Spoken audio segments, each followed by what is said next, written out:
Hello दोस्तों, कैसे हैं आप? क्या हमें कार इन्फ्लेटर लेना चाहिए? चलिए देखते हैं कैसे इसकी हम अनबॉक्सिंग करते हैं। इस पैकेज को हम खोल लेते हैं। ये कैसे काम करता है, कैसे है, सही है या नहीं, इसको हम खोलने के बाद बता रहे हैं आपको।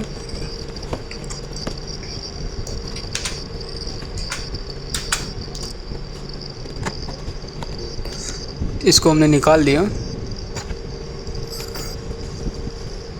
ओ भाई, ये क्या है?